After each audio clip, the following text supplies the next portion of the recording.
Good morning students. आज हम लोग ग्रामर में थर्ड चैप्टर पढ़ेंगे जिसका हेडिंग है सेंटेंस टाइप्स। इस चैप्टर में हम सेंटेंस के टाइप्स के बारे में पढ़ेंगे। हमने प्रीवियस चैप्टर में सेंटेंस पढ़ा, इसे हम एक बार फिर से रिवाइज कर लेंगे।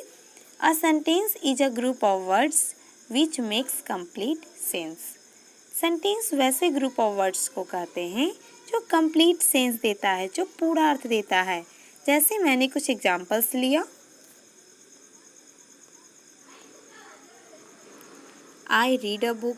फिर मैंने नेक्स्ट एग्जाम्पल लिया, यू हैप्पी आर। तो यहाँ मैंने टू ग्रुप्स ऑफ वर्ड्स लिए। फर्स्ट है आई रीड अ बुक। यहाँ जो ग्रुप ऑफ वर्ड्स है यह कंप्लीट सेंस दे रहा है, इसलिए यह एक सेंटेंस है। इसी तरह नेक्स्ट एग्जाम्पल है यू हैप्पी आर। यहाँ जो ग्रुप ऑफ वर्ड्स है यह कंप्लीट सेंस नहीं दे रहा है, इसलिए यह एक सेंटेंस नहीं है। सेंटेंस हमेशा कैपिटल लेटर से स्टार्ट होता है और सेंटेंस के एंड में पंक्चुएशन मार्क होता है। जैसे यहाँ फर्स्ट सेंटेंस है आई रीड अ बुक, तो यह सेंटेंस आई से स्टार्ट हो रहा है। इस सेंटेंस का फर्स्ट लेटर आई है, तो आई यहाँ हम कैपिटल से स्टार्ट करेंगे, जो यहाँ किया गया है।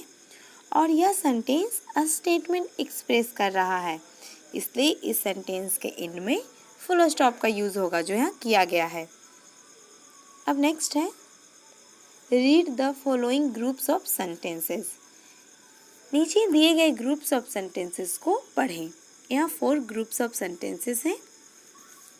In group 1 each sentence gives a command और मेक्स अ रिक्वेस्ट। ग्रुप 1 में प्रत्येक सेंटेंस कमांड या रिक्वेस्ट देता है।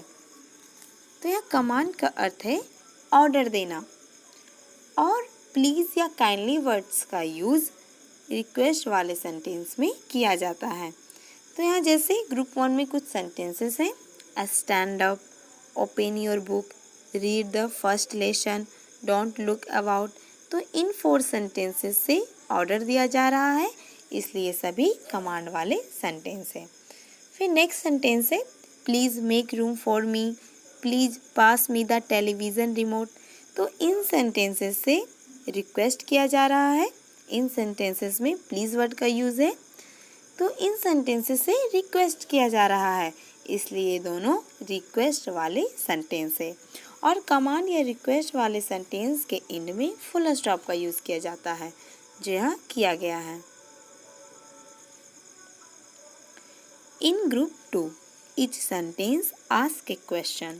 ग्रुप 2 में प्रत्येक सेंटेंस से क्वेश्चन किया जा रहा है। जैसे यहाँ सेंटेंसेस है is the sum hard, why don't you solve it. तो इन दोनों सेंटेंसेस से क्वेश्चन किया जा रहा है, इसलिए ये दोनों क्वेश्चन वाले सेंटेंस हैं। और क्वेश्चन वाले सेंटेंस के एंड में क्वेश्चन मार्क का यूज़ किया जाता है, जो यहाँ किया गया है। In group 3 each sentence makes a statement. Group 3 में प्रत्येक सेंटेंस एक स्टेटमेंट व्यक्त कर रहा है।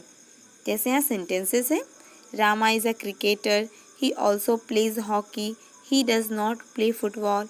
तो यहाँ इन तीनों सेंटेंसेस से स्टेटमेंट एक्सप्रेस हो रहा है, इसलिए तीनों स्टेटमेंट वाले सेंटेंस हैं। और स्टेटमेंट वाले सेंटेंस के एंड में फुल स्टॉप का यूज़ किया जाता है, जो यहाँ किया गया है। Group 4 has sentences with exclamation. Group 4 में सभी सेंटेंसेस से आश्चर्य का बोध हो रहा है। जैसे यहाँ सेंटेंसेस है wow that cake look so tempting, alas we lost the match. तो ये दोनों एक्सक्लामेशन वाले सेंटेंसेस हैं, और एक्सक्लामेशन वाले सेंटेंस के एंड में एक्सक्लामेशन मार्क का यूज़ किया जाता है, जो यहाँ किया गया है। अब नेक्स्ट पेज में आएंगे। यहाँ हम सेंटेंस के टाइप्स के बारे में पढ़ेंगे। There are 4 kinds of sentences. Sentences के 4 काइंड्स हैं, declarative sentence, interrogative sentence, imperative sentence और एक्सक्लामेटरी सेंटेंस। तो फर्स्ट है declarative sentence. A sentence that makes a statement is called a declarative sentence. Declarative sentence वैसे sentence को कहते हैं जो किसी स्टेटमेंट को एक्सप्रेस करता है। इसे हम इस तरह से भी डिफाइन कर सकते हैं, इट डिक्लेयर्स समथिंग। तो यह स्टेटमेंट के बारे में बताया गया है। अ सेंटेंस विच सेज और states something is called a statement. It starts with a capital letter and ends with a full stop. किसी सेंटेंस में जो कुछ कहा जाए या बताया जाए उसे अ स्टेटमेंट कहा जाता है, और अ स्टेटमेंट हमेशा कैपिटल लेटर से स्टार्ट होता है और अ स्टेटमेंट के एंड में फुल स्टॉप का यूज़ किया जाता है।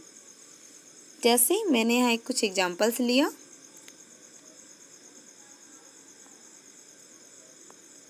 You eat an apple. फिर मैंने नेक्स्ट एग्जांपल लिया,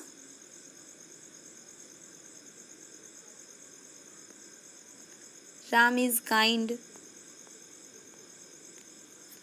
तो यहाँ ये जो सेंटेंसेस हैं वे स्टेटमेंट एक्सप्रेस कर रहे हैं, इसलिए ये दोनों डिक्लेरेटिव सेंटेंस हैं। तो स्टेटमेंट हमेशा कैपिटल लेटर से स्टार्ट होता है। तो यहाँ आप देख रहे हो ये जो स्टेटमेंट है ये यू से स्टार्ट हो रहा है जिसका फर्स्ट लेटर वाई है। तो वाई यहाँ कैपिटल से स्टार्ट होगा जो यहाँ किया गया है, और स्टेटमेंट के एंड में फुल स्टॉप का यूज़ किया जाता है जो यहाँ किया गया है। फिर नेक्स्ट सेंटेंस देखिए, राम इज़ काइंड। तो यह स्टेटमेंट राम से स्टार्ट हो रहा है जिसका फर्स्ट लेटर आर है। तो आर यहाँ हम कैपिटल से स्टार्ट करेंगे जो यहाँ किया गया है, और स्टेटमेंट के एंड में फुल स्टॉप का यूज़ करेंगे जो यहाँ किया गया है। तो इसी तरह यहाँ कुछ और एग्जांपल्स दिए गए हैं, जैसे my name is Goldilocks, I live on a hill, Abdul is working hard. तो यहाँ ये तीनों स्टेटमेंट एक्सप्रेस कर रहे हैं, इसलिए तीनों डिक्लेरेटिव सेंटेंस है।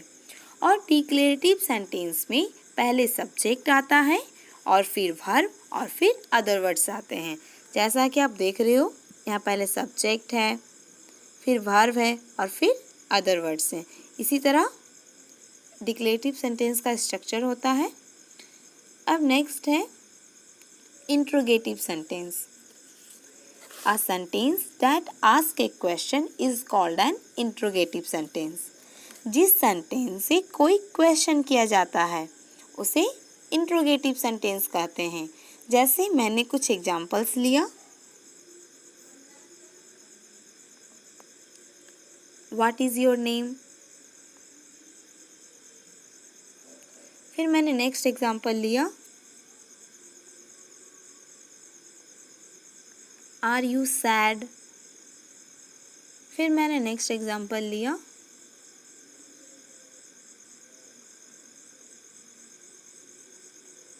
How are you. फिर मैंने नेक्स्ट एग्जांपल लिया,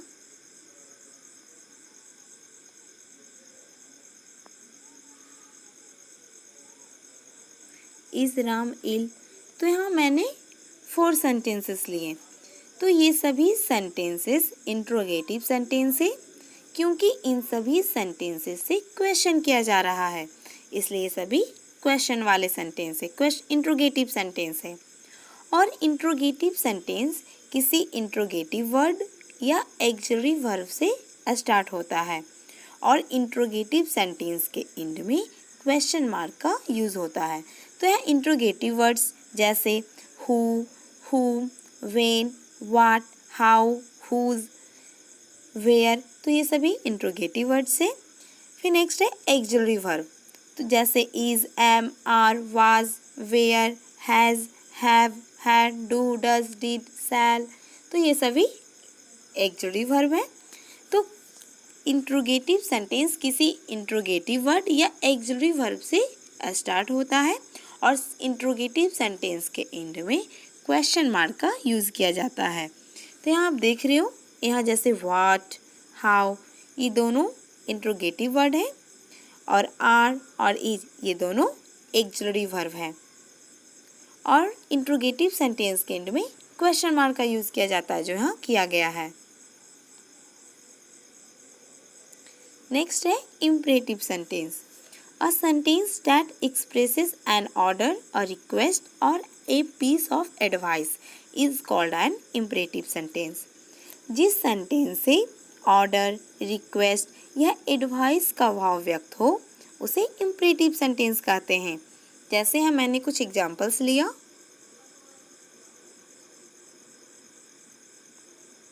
प्लीज़ हेल्प मी। फिर मैंने नेक्स्ट एग्जांपल लिया, स्टैंड अप। फिर मैंने नेक्स्ट एग्जांपल लिया, गो देयर। फिर मैंने नेक्स्ट एग्जांपल लिया, हेल्प द पुअर। तो यहाँ मैंने 4 सेंटेंसेस लिए। तो ये सभी इम्परेटिव सेंटेंस है। जैसे यहाँ फर्स्ट सेंटेंस है प्लीज़ हेल्प मी, तो यहाँ इस सेंटेंस से रिक्वेस्ट किया जा रहा है। फिर नेक्स्ट सेंटेंस है स्टैंड अप और गो देयर, तो इन दोनों सेंटेंस से ऑर्डर किया जा रहा है। और नेक्स्ट सेंटेंस है हेल्प द पुअर, तो इस सेंटेंस से एडवाइस किया जा रहा है।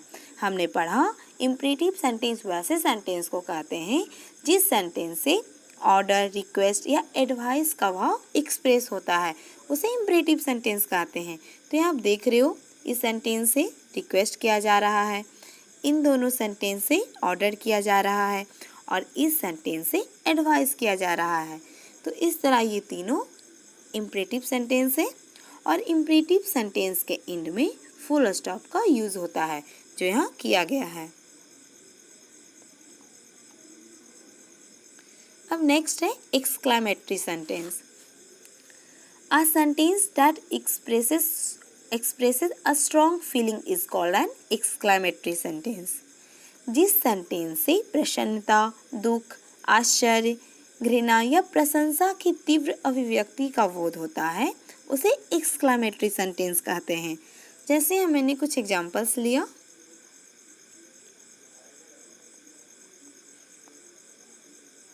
What a shame. फिर मैंने नेक्स्ट एग्जांपल लिया,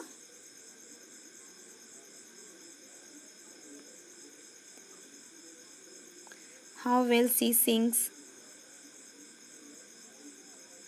तो ये दोनों एक्सक्लेमेटरी सेंटेंस हैं क्योंकि इन दोनों सेंटेंसेस से स्ट्रॉन्ग फीलिंग का बोध हो रहा है, तो ये दोनों एक्सक्लेमेटरी सेंटेंस हैं। और एक्सक्लेमेटरी सेंटेंस के एंड में एक्सक्लेमेशन मार्क का यूज होता है जो यहाँ किया गया है।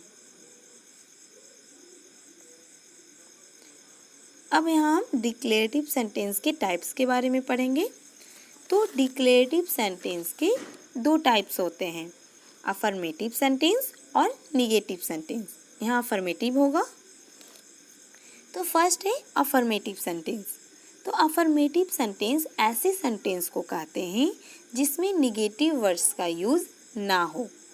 जैसे निगेटिव वर्ड्स जैसे no, not, never, none, etc। तो जिस सेंटेंस में निगेटिव वर्ड्स का यूज़ ना हो उसे हम अफर्मेटिव सेंटेंस कहते हैं। जैसे आप एग्जाम्पल में देख रहे हो, यहाँ इन तीनों सेंटेंसेस में निगेटिव वर्ड्स का यूज़ नहीं किया गया है, इसलिए तीनों अफर्मेटिव सेंटेंस है। फिर नेक्स्ट है negative sentences. A statement can be negative. A statement negative भी हो सकता है, निगेटिव भी होता है। तो निगेटिव सेंटेंस वैसे सेंटेंस को कहते हैं जिस सेंटेंस में निगेटिव वर्ड का यूज़ हो उसे निगेटिव सेंटेंस कहते हैं। तो यहाँ हम नॉट निगेटिव सेंटेंस का यूज़ पढ़ेंगे। अ negative sentence is created by adding the word not. Not को ऐड करके निगेटिव सेंटेंस बनाया जाता है। जैसे यहाँ एग्जाम्पल्स में आप देख रहे हैं, जैसे फर्स्ट सेंटेंस है David is not a happy person. फिर नेक्स्ट सेंटेंस है I will not go to school today. तो यहाँ इन दोनों सेंटेंसेस में नॉट निगेटिव वर्ड का यूज़ किया गया है, इसलिए ये दोनों निगेटिव सेंटेंस हैं। हमने पढ़ा जिस सेंटेंस में निगेटिव वर्ड का यूज़ हो उसे निगेटिव सेंटेंस कहते हैं। तो यहाँ इन दोनों सेंटेंस में नॉट निगेटिव वर्ड का यूज़ किया गया है, इसलिए दोनों निगेटिव सेंटेंस है। तो यहाँ नॉट निगेटिव सेंटेंस का यूज़ को जानेंगे। तो नॉट का यूज़ निगेटिव सेंटेंस में नॉट का यूज़ एक्सिलरी वर्ब के बाद करते हैं। जैसे यहाँ बताया गया है, see the table and compare the two columns. इस टेबल को देखो और दोनों कॉलम्स को कंपेयर करो। यहाँ आप देख रहे हो, यहाँ निगेटिव सेंटेंसेस लिखे गए हैं। जैसे यहाँ फर्स्ट सेंटेंस है आई एम बिजी, तो यहाँ इन सेंटेंसेस का निगेटिव सेंटेंस में चेंज करना है। तो इस सेंटेंस में एम जो एक एक्सिलरी वर्ब है, तो हम निगेटिव सेंटेंस में नॉट का यूज़ एक्सिलरी वर्ब के जस्ट बाद करते हैं। तो एम जो एक निगेटिव वर्ड है, जो एक एक्सिलरी वर्ब है, तो हम निगेटिव के लिए इसका यूज़ एम के जस्ट बाद करेंगे, नॉट का use. I am not busy. इसी तरह नेक्स्ट एग्जाम्पल देखिए, द मिल्क इज़ प्योर। तो इस सेंटेंस में इज़ जो एक एक्सिलरी वर्ब है, तो यहाँ नॉट का यूज़ एक्सिलरी वर्ब के जस्ट बाद करते हैं। तो यहाँ निगेटिव बनाएंगे, the milk is not pure. इसी तरह थर्ड सेंटेंस है द ब्लॉक्स आर स्ट्रॉन्ग। तो इस सेंटेंस में आर जो एक एक्सिलरी वर्ब है, तो यहाँ नॉट का यूज़ एक एक्सिलरी वर्ब के बाद करेंगे। तो यहाँ आर के बाद नॉट देंगे, तो यहाँ बनाएंगे the blocks are not strong. इस तरह से हम सॉल्व करेंगे। अब नेक्स्ट पेज में आते हैं।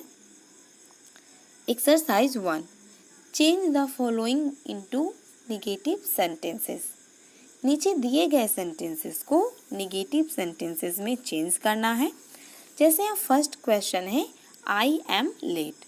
तो इस सेंटेंस में एम जो एक एक्सिलरी वर्ब है, तो हम नॉट निगेटिव वर्ड का यूज़ एक्सिलरी वर्ब के जस्ट बाद करते हैं। तो यहाँ नॉट का यूज़ एम के जस्ट बाद होगा, तो इसका निगेटिव बनेगा आई एम नॉट लेट। इसी तरह नेक्स्ट एग्जाम्पल देखिए, next question, we are hungry. तो इस सेंटेंस में आर जो एक एक्सिलरी वर्ब है, तो हम नॉट का यूज़ एक्सिलरी वर्ब के जस्ट बाद करते हैं। तो यहाँ निगेटिव में से चेंज करेंगे, वी आर नॉट हंग्री। इसी तरह से हम कंप्लीट करेंगे। इसी तरह नेक्स्ट देखिए, हरी इज़ इल, जिसमें इज़ जो एक एक्सिलरी वर्ब है, तो यहाँ नॉट का यूज़ इज़ के जस्ट बाद होगा। इसी तरह नेक्स्ट क्वेश्चन है द सम्स आर हार्ड। तो इस सेंटेंस में आर जो एक एक्सिलरी वर्ब है, तो यहाँ आर के बाद नॉट का यूज़ करेंगे। इस तरह हम इन सेंटेंसेस का निगेटिव सेंटेंस बनाएंगे। अब नेक्स्ट है we also use no to make a negative sentence. हम लोग निगेटिव सेंटेंस बनाने के लिए निगेटिव वर्ड नो का भी यूज़ करते हैं। तो यहाँ नो का यूज़ नॉट एन या नॉट एनी के बदले में करते हैं। नो का यूज़ नॉट एन या नॉट एनी के बदले में किया जाता है। जब हम नो का यूज़ करेंगे तो ए या एन का यूज़ नहीं होगा। जैसे यहाँ फर्स्ट सेंटेंस देखिए, we have a holiday today. तो इस सेंटेंस का हम निगेटिव बनाएंगे, तो इसका बनाएंगे we have no holiday today. यहाँ नो का यूज़ हम एक्सिलरी वर्ब के बाद करेंगे, और जब नो का यूज़ करेंगे तो ए या एन का यूज़ नहीं करेंगे। इसी तरह नेक्स्ट सेंटेंस देखिए, ही हैज़ ए वॉच। तो इस सेंटेंस का निगेटिव हम बनाएंगे ही हैज़ नो वॉच। इस सेंटेंस में हैज़ जो एक एक्सिलरी वर्ब है, तो यहाँ हम हैज़ के बाद नो का यूज़ करेंगे, और नो की यूज़ करने के बाद ए या एन का यूज़ नहीं करेंगे। इसी तरह मैंने नेक्स्ट एग्जांपल लिया, यू हैव ए कार। तो इस सेंटेंस का हम निगेटिव सेंटेंस बनाएंगे। तो यहाँ निगेटिव सेंटेंस इस तरह से बनाएंगे, यू हैव नो कार। यहाँ हैव जो एक एक्सिलरी वर्ब है, तो हम नो या नॉट का यूज़ एक्सिलरी वर्ब के जस्ट बाद करते हैं। तो हैव यहाँ एक्सिलरी वर्ब है, इसलिए नो का यूज़ हैव के बाद करेंगे, जो है किया गया है। और जब नो का यूज़ करते हैं तो ए या एन का यूज़ नहीं होता है। तो यहाँ जिस तरह से यहाँ ए का यूज़ यहाँ नहीं किया गया है, इसी तरह इसे हम सॉल्व करेंगे। इसी तरह कुछ और सेंटेंसेस दिए गए हैं।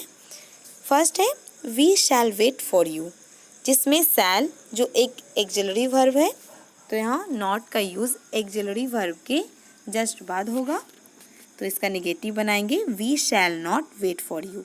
इसी तरह नेक्स्ट सेंटेंस देखिए, ही कैन स्विम, जिसमें कैन जो एक एक्सिलरी वर्ब है, तो यहाँ नॉट का यूज़ एक्सिलरी वर्ब के बाद करेंगे, तो यहाँ नॉट का यूज़ कैन के जस्ट बाद होगा, तो इसे बनाएंगे नेगेटिव में ही कैन नॉट स्विम। इस तरह से इसे हम कंप्लीट करेंगे।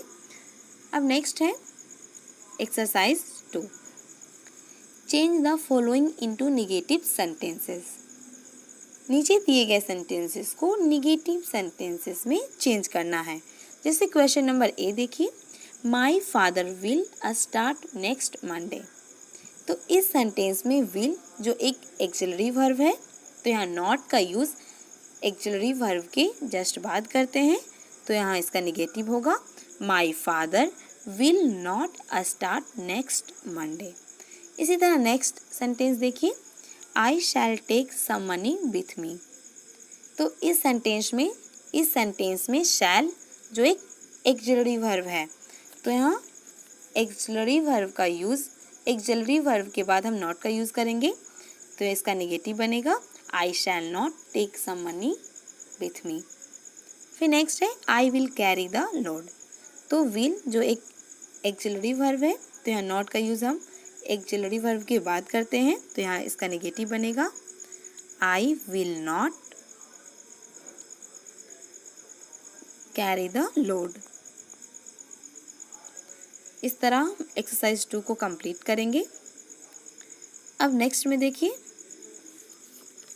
Compare the following sentences. In sentences को कंपेयर करना है, तो यहाँ इन सेंटेंसेस का नेगेटिव सेंटेंस बनाना है जहाँ हेल्पिंग वर्ब का यूज़ नहीं किया गया है। हेल्पिंग वर्ब जैसे is, am, are, was, were, has, have, had, do, does, did, ETC, ये सभी हेल्पिंग वर्ब हैं। तो जिस सेंटेंस में हेल्पिंग वर्ब का यूज़ ना हो, तो हम मेन वर्ब के यूज़ से नेगेटिव सेंटेंस बनाते हैं। जैसे यहाँ फर्स्ट सेंटेंस है, जैसे अगर मेन वर्ब V1 फॉर्म में हो, तो इसके नेगेटिव के लिए डू नॉट का यूज़ करते हैं और वर्ब का V1 फॉर्म देते हैं। इसी तरह अगर मेन वर्ब V5 फॉर्म में हो, तो यहाँ V5 कहते हैं जिस वर्ब के लास्ट में S या ES लगा हो। तो जब मेन वर्ब 5th फॉर्म में हो, तो हम डज नॉट का यूज़ करेंगे और यहाँ V1 और वर्ब का फर्स्ट फॉर्म लिखेंगे। इसी तरह अगर मेन वर्ब 2nd फॉर्म में हो, तो यहाँ डिड नॉट का यूज़ करेंगे और वर्ब का V1 फॉर्म देंगे। जैसे यहाँ फर्स्ट सेंटेंस देखिए, आई नो अली। तो इस सेंटेंस में नो जो एक मेन वर्ब है जो V1 फॉर्म में है, तो इसके नेगेटिव बनाने के लिए इस तरह से हम बनाएंगे। तो यहाँ आप देख रहे हो, जब मेन वर्ब V1 फॉर्म में हो तो डू नॉट प्लस V1 का यूज़ होता है, तो इसे हम बनाएंगे आई डू नॉट और मेन वर्ब को V1 फॉर्म में लिखेंगे। तो नो का V1 नो होता है जो यहाँ दिया गया है, I do not know Ali. इसी तरह नेक्स्ट क्वेश्चन देखिए, हरी रीड्स वेल, जिसमें रीड्स जो मेन वर्ब है, तो ये वर्ब का 5th फॉर्म है। तो जब मेन वर्ब 5th फॉर्म में हो, तो हम डज नॉट का यूज़ करते हैं और वर्ब का V1 फॉर्म लिखते हैं। तो यहाँ इसका नेगेटिव बनाएंगे हरी डज नॉट और रीड्स का V1 रीड होता है, तो रीड वेल। इसी तरह नेक्स्ट देखिए, आई स्पीक मराठी, जिसमें स्पीक जो एक मेन वर्ब है, तो यहाँ स्पीक V1 फॉर्म में है। तो जब V1 फॉर्म होगा तो हम डू नॉट का यूज़ करेंगे और V1 फॉर्म लिखेंगे। तो इसका नेगेटिव बनाएंगे आई डू नॉट और स्पीक का V1 स्पीक ही होता है, तो स्पीक मराठी। इस तरह से इसे हम सॉल्व करेंगे। अब नेक्स्ट पेज में आते हैं। I saw him yesterday.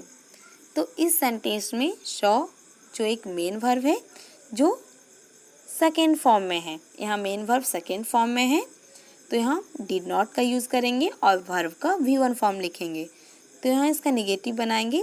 I did not और सॉ का V1 शी होता है, तो यहाँ वर्ब के सेकेंड फॉर्म को फर्स्ट फॉर्म में लिखेंगे। I did not see him yesterday. इसी तरह यहाँ एक्सरसाइज 3 में देखिए, change the following into negative sentences. In sentences को निगेटिव सेंटेंसेस में चेंज करना है। जैसे यहाँ फर्स्ट क्वेश्चन है, द वर्ड सिंग्स स्वीटली। इस सेंटेंस में सिंग्स जो एक मेन वर्ब है जो फिफ्थ फॉर्म में है, यहाँ सिंग्स जो वर्ब का फिफ्थ फॉर्म है, तो जब वर्ब का फिफ्थ फॉर्म हो तो हम डज नॉट का यूज़ करते हैं निगेटिव बनाने के लिए। तो इसका निगेटिव हम इस तरह से बनाएंगे, द वर्ड, यहाँ वर्ब का फिफ्थ फॉर्म है इसलिए हम डज नॉट का यूज़ करेंगे, डज नॉट, और वर्ब के फिफ्थ फॉर्म को वर्ब की फर्स्ट फॉर्म में चेंज करेंगे। तो यहाँ सिंग्स का फर्स्ट फॉर्म सिंग होता है, तो हम सिंग लिखेंगे, सिंग स्वीटली। इसी तरह नेक्स्ट एग्जाम्पल देखिए, नेक्स्ट क्वेश्चन देखिए, he played for an hour. Played जो एक मेन वर्ब है जो वर्ब का सेकेंड फॉर्म है, तो जब वर्ब का सेकेंड फॉर्म हो तो हम डिड नॉट का यूज़ करते हैं और वर्ब का फर्स्ट फॉर्म लिखते हैं। तो इसका नेगेटिव हम इस तरह से बनाएंगे, ही, तो यहाँ वर्ब का सेकेंड फॉर्म है तो यहाँ डिड नॉट का यूज़ करेंगे निगेटिव बनाने के लिए, ही डिड नॉट, और यहाँ वर्ब के सेकेंड फॉर्म को वर्ब का फर्स्ट फॉर्म में चेंज करेंगे। तो यहाँ प्लेड का V1 प्ले होता है, तो यहाँ प्ले लिखेंगे, प्ले फॉर एन आवर। इस तरह से कंप्लीट करेंगे। इसी तरह नेक्स्ट क्वेश्चन देखिए, यू लुक टायर्ड। तो लुक जो एक मेन वर्ब है जो V1 फॉर्म में है, तो इसका नेगेटिव बनाएंगे, you do not look tired, you do not look tired. इस तरह हम इन एक्सरसाइज 3 को कंप्लीट करेंगे। तो आपका होमवर्क है, आप इस चैप्टर को फिर से रिवाइज करोगे और इस चैप्टर में जितने भी एक्सरसाइजेज आए हैं उसे आप कंप्लीट करोगे। Thank you.